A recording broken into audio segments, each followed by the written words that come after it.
എല്ലാവർക്കും നമസ്കാരം. വാർത്താവിശേഷങ്ങളുടെ പുതിയൊരു എപ്പിസോഡിലേക്ക് സ്വാഗതം. കേരള പോലീസിനെ സംബന്ധിച്ചിടത്തോളം, പ്രത്യേകിച്ചും ആഭ്യന്തരമന്ത്രി രമേശ് ചെന്നിത്തലയെ സംബന്ധിച്ചിടത്തോളം അഭിമാനത്തിന്റെ ദിവസമാണ് ഇന്ന്.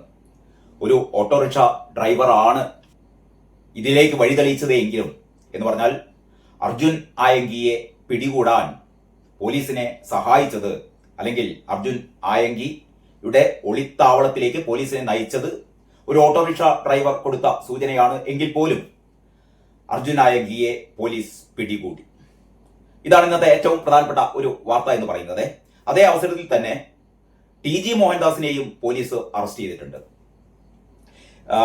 ഇത് രണ്ടിനെയും സമീകരിക്കാൻ വേണ്ടി ശ്രമിക്കുന്ന ചിലരുണ്ട്. അവരുടെ താല്പര്യങ്ങൾ എന്തൊക്കെയാണ് എന്ന് നമുക്കറിയാം. ഞാൻ അതിലേക്ക് കടക്കുന്നില്ല. ഞാൻ ആദ്യം അർജുൻ ആയങ്കിയുടെ കാര്യം പറയാം.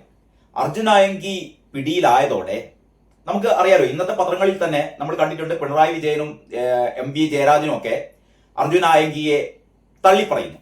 അർജുൻ ആയങ്കിയെ തള്ളിപ്പറയുകയാണ് പിണറായി വിജയനും MV ജയരാജനും. MV ജയരാജനൊക്കെയുള്ള മറുപടി അർജുൻ ആയങ്കി തന്നെ കൊടുത്തു. പിന്നീട് MV ജയരാജൻ മിണ്ടിയിട്ടില്ല. പിണറായി വിജയനും തള്ളിപ്പറഞ്ഞു എന്നുള്ളതല്ലാതെ അർജുൻ ആയങ്കിയുടെ പ്രവർത്തനങ്ങളെ അപലപിച്ചിട്ടില്ല, അല്ലേ? CPMനെ സംബന്ധിച്ചിടത്തോളം അവരുടെ ഹിംസാത്മക രാഷ്ട്രീയത്തിന്റെ പ്രതീകമാണ് അർജുൻ ആയങ്കി. ഈ വലിയ നേതാക്കന്മാരെ എല്ലാവരും ഇല്ല, ഈ പറയുന്ന രണ്ട് നേതാക്കന്മാർ ആണ് തള്ളിപ്പറഞ്ഞത് നമ്മൾ കേട്ടത്. അതേ സമയത്ത് CPMന്റെ സൈബർ ഇടങ്ങളിൽ ഇപ്പോഴും അർജുൻ ആയങ്കിക്ക് വേണ്ടിയുള്ള സിന്ദാബാദ് വിളി തുടരുകയാണ്. എന്ന് പറഞ്ഞാൽ CPM ഇപ്പോഴും അർജുൻ ആയങ്കിയെ പോലുള്ള ക്രിമിനലുകളെ വാഴ്ത്തുകയാണ്. അവർക്കൊപ്പമാണ് പാർട്ടി എന്ന് ഇപ്പോഴും പറഞ്ഞുകൊണ്ടിരിക്കുകയാണ്. CPMന് പറഞ്ഞു നിൽക്കാം, നേതാക്കന്മാർക്ക് പറയാം.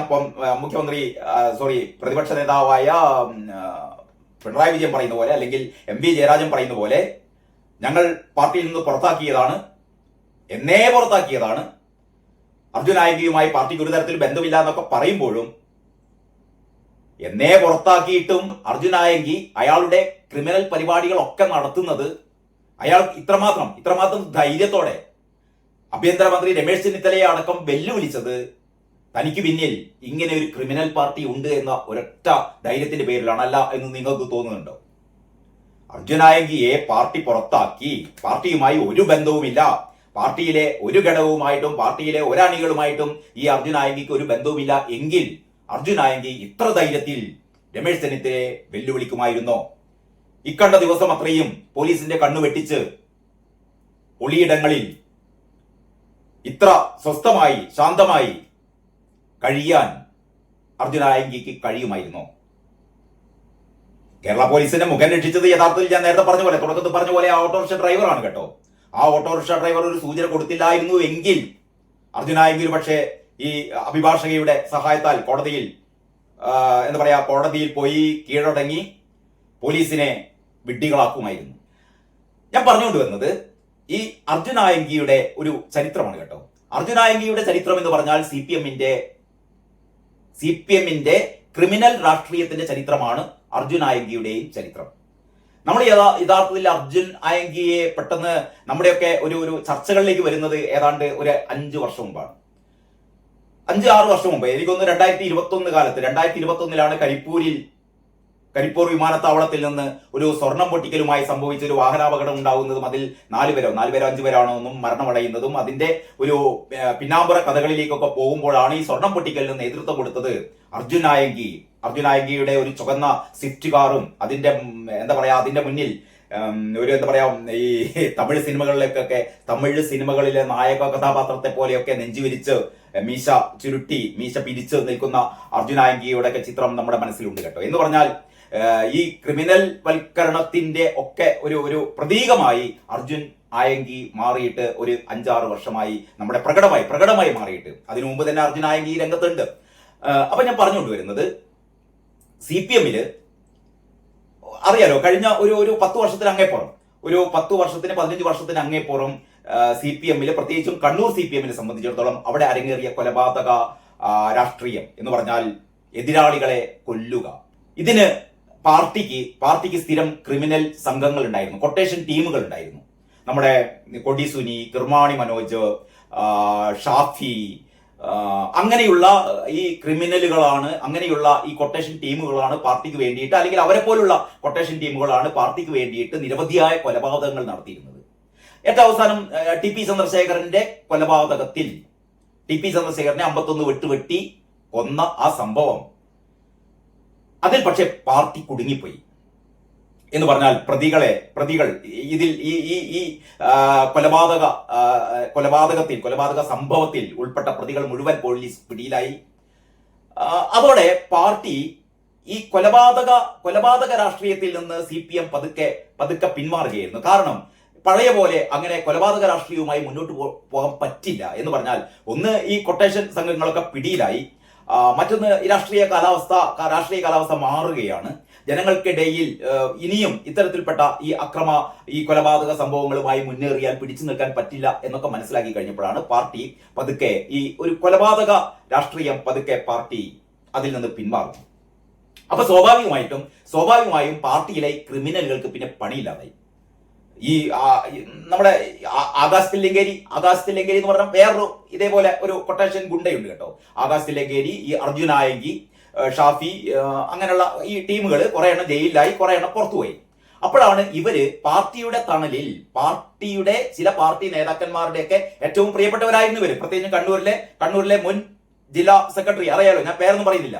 അപ്പൊ കണ്ണൂരിലെ ആ വലിയ നേതാവിന്റെ ഒക്കെ അരുമ ശിഷ്യനായിരുന്നു ഈ പറയുന്ന അർജുനായങ്കി എന്ന് പറയുന്ന ഈ കൊട്ടേഷൻ ഗുണ്ട. അപ്പോൾ ഇതൊക്കെ പാർട്ടിക്ക് വേണ്ടിയിട്ടാണ് ഇവർ ഈ പ്രവർത്തനങ്ങളൊക്കെ നടത്തിയത്. അങ്ങനെ പാർട്ടിക്ക് വേണ്ടി പ്രവർത്തനങ്ങൾ നടത്തുമ്പോൾ പാർട്ടിക്ക് വേണ്ടി കൊലപാതകങ്ങളൊന്നും ചെയ്യാനില്ല. പിന്നെ ഇവർക്ക് പാർട്ടിയുടെ സഹായത്താൽ ഇവർ ചെയ്തുകൊണ്ടിരുന്നത് ഈ സ്വർണ്ണക്കടത്തായിരുന്നു. സ്വർണ്ണക്കടത്തിനേക്കാൾ ലാഭം സ്വർണം പൊട്ടിക്കലാണ് എന്ന് മനസ്സിലായപ്പോൾ ഇവർ സ്വർണം പൊട്ടിക്കൽ, ഒരുപക്ഷെ കേരളത്തിൽ ഈ സ്വർണം പൊട്ടിക്കൽ എന്ന് പറഞ്ഞ ആ ഒരു പദപ്രയോഗം തന്നെ ഉണ്ടാക്കിയത് ഈ പറയുന്ന CPMന്റെ ക്രിമിനൽ സംഘങ്ങളാണ് കേട്ടോ. ഇത് അറിയാത്തവർക്ക് പറയാം. ഈ സ്വർണം പൊട്ടിക്കൽ എന്ന് പറഞ്ഞാൽ, അതായത് ഈ സ്വർണം കള്ളക്കടത്ത് നടത്തുന്ന സംഘം ഉണ്ടാവുമല്ലോ, അതായത് ഇതിനെ പണം മുടക്കുന്ന, ഈ കള്ളക്കടത്തിന് വേണ്ടി പണം മുടക്കുന്ന ആ ഒരു വ്യക്തി, അയാള് ഈ സ്വർണം കടത്തിക്കൊണ്ടുവരാൻ വേണ്ടി ഉപയോഗിക്കുന്ന കാരിയർമാരാണ് വിദേശത്ത് നിന്ന് സ്വർണം കള്ളക്കടത്ത് നടത്തി കൊണ്ടുവരുന്ന ഈ കാരിയർമാരെ വഴിയിൽ വെച്ചിട്ട് അവർ സ്വർണവുമായി പോകുമ്പോൾ വിമാനത്താവളത്തിൽ നിന്ന് പുറത്ത് കടന്ന ഉടനെ ഇവരെ ആക്രമിച്ച് ഇവരുടെ കയ്യിൽ നിന്ന് സ്വർണം തട്ടിയെടുക്കുക. ഇതാണ് സ്വർണം പൊട്ടിക്കൽ. എന്നിട്ട് അതുമായി കടന്നു കളയുക. ഇത് അർജുനായങ്കിയും ടീമും ഇതിന്റെ എക്സ്പെർട്ടുകളായിരുന്നു. നിരവധിയായ സംഭവങ്ങൾ കഴിഞ്ഞ 10 വർഷം പിണറായി വിജയനോട് ഭരിച്ചിരുന്ന കാലത്ത് ഇത്തരത്തിലുള്ള നിരവധിയായ സ്വർണം പൊട്ടിക്കൽ സംഭവങ്ങൾ നടന്നു. പക്ഷേ ഇതിലൊന്നും പകുതിയും പോലീസ് കംപ്ലൈന്റുകൾ ഉണ്ടാവാറില്ല. എന്ന് പറഞ്ഞാൽ ഈ കള്ളക്കടത്തുകാർ, ഈ സ്വർണം കള്ളക്കടത്ത് നടത്തുന്ന ആൾക്കാർ, അവരുടെ മുതൽ നഷ്ടപ്പെട്ടാൽ പോലും ഇവർ പരാതിപ്പെടില്ല. കാരണം അറിയാലോ, അത് നിയമരഹിതമായ അല്ലെങ്കിൽ ഇത്തരത്തിൽപ്പെട്ട കള്ളക്കടത്തിന് വേണ്ടി കള്ളക്കടത്ത് സ്വർണം തട്ടിക്കൊണ്ടുപോയാൽ അതെങ്ങനെയാണ് പോലീസിൽ പരാതിപ്പെടുക? അതുകൊണ്ട് പലരും പരാതിപ്പെടാറില്ല. പക്ഷെ ഇത് പോലീസ് പരാതിയിൽ വന്ന ചില സംഭവങ്ങൾ പോലും കൃത്യമായ തെളിവുകൾ ഉണ്ടായിട്ട്, അതായത് സ്വർണം പൊട്ടിക്കലുമായ തെളിവുകൾ ഉണ്ടായിട്ടും CCTV ദൃശ്യങ്ങളൊക്കെ പുറത്തു വന്ന പല സംഭവങ്ങളിലും പോലീസ് ഇവർക്കൊപ്പമായിരുന്നു. എന്ന് പറഞ്ഞാൽ ഈ ക്രിമിനൽ സംഘങ്ങൾക്കൊപ്പമായിരുന്നു പിണറായി വിജയന്റെ കാലത്തെ പോലീസ് ഉണ്ടായിരുന്നത്. അതുകൊണ്ട് അർജുൻ അയങ്കിമാർ നിർബാധം അവരുടെ ഈ സ്വർണം പൊട്ടിക്കലൊക്കെ തുടരുകയായിരുന്നു. ഇതിന് ഈ ജയിലിൽ കിടക്കുന്ന ഇവരുടെ നേതാവ് കൊടിസുനി, കിർമാണി മനോജ്, മുഹമ്മദ് ഷാഫി തുടങ്ങിയവരൊക്കെ ജയിലിൽ കിടന്നിട്ട്, അത് നിങ്ങൾ നോക്കണം, ജയിലിൽ കിടന്നിട്ടാണ് ഇവർ ഈ സ്വർണം പൊട്ടിക്കൽ ജയിലിന് പുറത്ത് അർജുനായങ്കിക്ക് തന്നെ ഏതാണ്ട് 50ഓളം അനുയായികളുണ്ട് എന്ന് പറയുന്നത്. അതായത് ഈ സ്വർണം പൊട്ടിക്കലിന് വേണ്ടിയിട്ടുള്ള ഈ ഗുണ്ടകൾ അർജുനായങ്കിയുടെ ടീമിൽ ഒരു 50 പേരുണ്ട് എന്നാണ് നമുക്കറിയാൻ വേണ്ടി കഴിയുന്നത്. അങ്ങനെ ഈ 50ഓളം പേരുടെ നേതാവായ അർജുനായങ്കിയുടെ നേതാവായ ജയിലിൽ കിടക്കുന്ന ഈ TP ചന്ദ്രശേഖരൻ വധക്കേസിലെ പ്രതികളായ കിർമാണി മനോജും മുഹമ്മദ് ഷാഫിയും കൊടിസുനിയും അടക്കമുള്ളവർ അവർ ജയിലിൽ നിന്ന് ഈ സംഭവങ്ങൾക്ക് ആസൂത്രണം ചെയ്യുന്നു. ഇത് ഈ പറയുന്ന അർജുനായങ്കിയെ അറിയിക്കുന്നു. അർജുനായങ്കിയും ഈ പറയുന്ന ഈ ക്രിമിനൽ സംഘവും കൂടി ചേർന്നിട്ട് ഈ സ്വർണം പൊട്ടിക്കൽ നടത്തുന്നു. അവസാനം വളരെ തന്ത്രപരമായിട്ട് കാരിയർമാരെ ഇവർ കയ്യിലെടുക്കും. എന്ന് പറഞ്ഞാൽ കരിയർമാരെ പോയി ആക്രമിച്ച് അല്ലെങ്കിൽ ഇവരെ കൊലപ്പെടുത്തി അല്ലെങ്കിൽ ഇവരെ പരിക്കേൽപ്പിച്ച് ഇവരിൽ നിന്ന് സ്വർണം കൈക്കലാക്കുക എന്ന് പറയുന്നത് റിസ്ക് ഉള്ള പരിപാടി ആയതുകൊണ്ട് ഇവർ അതിന്റെ വളരെ സൂത്രത്തിൽ ഇവർ ചെയ്ത ഇവരുടെ ഒരു എന്താ പറയാ ആ ഒരു സ്വർണം പൊട്ടിക്കലിന്റെ രീതി എന്ന് പറയുന്നത് കരിയർമാരെ ഇവര് കയ്യിലെടുക്കും. എന്ന് പറഞ്ഞാൽ ഈ സ്വർണം കള്ളക്കടത്ത് നടത്തുന്ന കരിയർമാരെ ഇവര് ബന്ധപ്പെട്ടിട്ട് ഈ കരിയർമാരോട് ഇവർ പറയും, ഇതാ നിങ്ങൾ സ്വർണവുമായി വിമാനത്താവളത്തിൽ നിന്ന് പുറത്ത് കടക്കുമ്പോ ഞങ്ങൾ വരും, ഞങ്ങൾ നിങ്ങളെ ആക്രമിക്കും എന്ന് പറഞ്ഞാൽ ഒരു സ്യൂഡോ ആക്രമണം എന്ന് പറഞ്ഞാൽ ഒരു വ്യാജ ആക്രമണമാണ് അവർ നടത്തുക. ഈ പറയുന്ന കള്ളക്കടത്തിന് വേണ്ടി പണം മുടക്കുന്ന ഈ കള്ളക്കടത്തിന്റെ നേതൃസ്ഥാനത്ത് നിൽക്കുന്ന ആൾക്കാരെ പറ്റിക്കാൻ വേണ്ടിയിട്ട് അയാൾ ധരിക്കും ഈ കരിയർമാരെ ഒരു സംഘം പോയി ഇങ്ങോട്ട് ആക്രമിക്കുന്നു, ആ കരിയർമാരിൽ നിന്ന് സ്വർണം തട്ടിയെടുക്കുന്നു എന്നുള്ളതായിരിക്കും അവർ കരുതുക. പക്ഷെ യഥാർത്ഥത്തിൽ ഇവർ തമ്മിലുള്ള അഡ്ജസ്റ്റ്മെന്റ് ആണ്. കരിയർമാരും ഈ പറയുന്ന ആയങ്കിയുടെ സംഘവും തമ്മിലുള്ള അഡ്ജസ്റ്റ്മെന്റ്. അവരെന്നിട്ട് എന്ത് ചെയ്യുന്നു, ഒരു വ്യാജ ആക്രമണമൊക്കെ ഉണ്ടാക്കി ഈ സ്വർണവുമായി സ്ഥലം വിടുന്നു. എന്നിട്ട് ഈ കരിയർമാർക്ക് ഇവർ സംരക്ഷണം കൊടുക്കുന്നു. അതായത് കരിയർമാർക്ക് പിന്നെ പുറത്തിറങ്ങി നടക്കാൻ പറ്റില്ല. കരിയർമാര് ഈ സ്വർണം തട്ടിയത് യഥാർത്ഥത്തിൽ ഉള്ളതാണോ അല്ലെങ്കിൽ കരിയർമാർ വഞ്ചിച്ചതാണോ എന്നുള്ളതിന്റെ പേരിൽ അവർ ജീവന ഭീഷണി അവർക്കുണ്ടാവും. പ്രത്യേകിച്ചും ഈ കള്ളക്കടത്തിന് വേണ്ടിയിട്ട് അണിയറയിൽ പ്രവർത്തിക്കുന്ന, ഇതിനു വേണ്ടി പണം മുടക്കുന്ന ആളുകളുടെ മുന്നിൽ ഇവർ ഏറ്റവും വലിയ ചതിയന്മാരായി മുദ്ര കുത്തുന്ന സമയത്ത് ഈ കരിയർമാരെ അർജുൻ ആയങ്കിയും സംഘവും എന്ത് ചെയ്യും, സംരക്ഷിക്കും. മാത്രമല്ല ജയിലിൽ നിന്ന് വിളി വരും. ഇവരെ ഏതെങ്കിലും തരത്തിലുള്ള ഒരു പോലീസ് പരാതിയുമായി ഈ പറയുന്ന കള്ളക്കടത്ത് സംഘങ്ങൾ പോയാൽ, ആ പോകുന്നത് അറിഞ്ഞാൽ അവരുടെ ഫോണിലേക്ക് ജയിലിൽ നിന്നായിരിക്കും കിർമാണി മനോജിന്റെ വിളി, അല്ലെങ്കിൽ കൊടിസുനിയുടെ വിളി, അല്ലെങ്കിൽ മുഹമ്മദ് ഷാഫിയുടെ വിളി.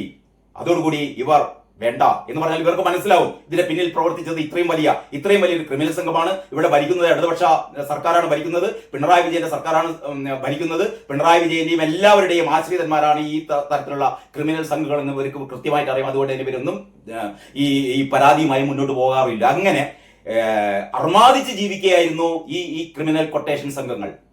അപ്പോഴാണ് ഭരണം മാറിയിട്ടും ഈ എന്താ പറയാ നമ്മുടെ ഈ അർജുൻ ആയങ്കിക്കും എന്ന് പറഞ്ഞാൽ അർജുൻ ആയങ്കിമാർക്ക് ഇപ്പോഴും തങ്ങളെ സപ്പോർട്ട് ചെയ്യുന്ന ഒരു വലിയ എന്താ പറയാ വലിയ ഗ്രൂപ്പ് അല്ലെങ്കിൽ ഇത്തരത്തിൽപ്പെട്ട അടിമ കമ്മികൾ തങ്ങളോടൊപ്പം ഉണ്ട്. നേതാക്കന്മാർ തള്ളിപ്പറഞ്ഞാലും അവർ യഥാർത്ഥത്തിൽ മനസ്സുകൊണ്ടല്ല തള്ളിപ്പറയുന്നത്.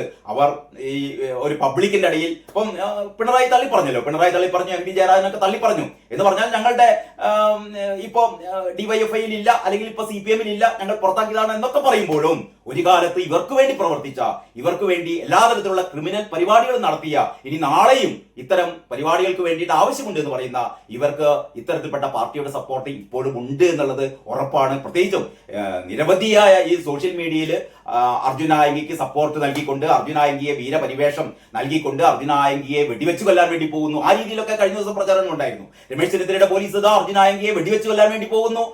ആ രീതിയിൽ നമ്മുടെ ചില ചാനലുകളൊക്കെ ആ രീതിയിൽ ചില പ്രചാരണങ്ങൾ വരെ നടത്തിയിരുന്നു. ഏതായാലും അർജുൻ ആയങ്കി പിടിയിലായി. ഇനി എന്താണ് CPM-നെ സംബന്ധിച്ചിടത്തോളം അർജുൻ ആയങ്കിക്ക് തൽക്കാലം പ്രകടമായി അവര് അർജുൻ ആയങ്കിയെ പിന്തുണച്ചില്ലെങ്കിലും അവരുടെ സൈബർ ഗുണ്ടകൾ ഇവർക്ക് ഒപ്പം തന്നെയാണ്. ഇനി എത്ര കാലം ഈ കേസുമായി ഇവർക്ക് മുന്നോട്ട് കൊണ്ടുപോകാൻ പറ്റും? കാരണം നീതിപീഠങ്ങൾ പോലും എത്രമാത്രം ഈ ഒരു കേസിൽ ഇവരെ ഈ ന്യായമായ ഒരു ശിക്ഷാവിധി ഇവർക്ക് ലഭിക്കാൻ പോകുന്നു എന്നുള്ളതൊക്കെ നമുക്ക് കണ്ടറിയേണ്ടതാണ്. മാത്രമല്ല ഇത്തരം ക്രിമിനൽ സംഘങ്ങൾ പിടിയിലായിട്ടും അറിയാലോ നമുക്ക് TP ചന്ദ്രശേഖരൻ വധക്കേസിലെ പ്രതികൾ ശിക്ഷ വിധിക്കപ്പെട്ട കുഞ്ഞനന്തനെ പോലുള്ള പ്രതികൾക്ക് വേണ്ടിയിട്ട് കണ്ണീരൊഴുക്കിയവരാണ് പിണറായി വിജയനും KK ശൈലജയും ഒക്കെ എന്ന് നമുക്കൊക്കെ അറിയാവുന്ന കാര്യമാണ്. അപ്പൊ ഏതായാലും അർജുൻ ആയങ്കി തൽക്കാലം പോലീസിന്റെ പിടിയിലായിരിക്കുന്നു.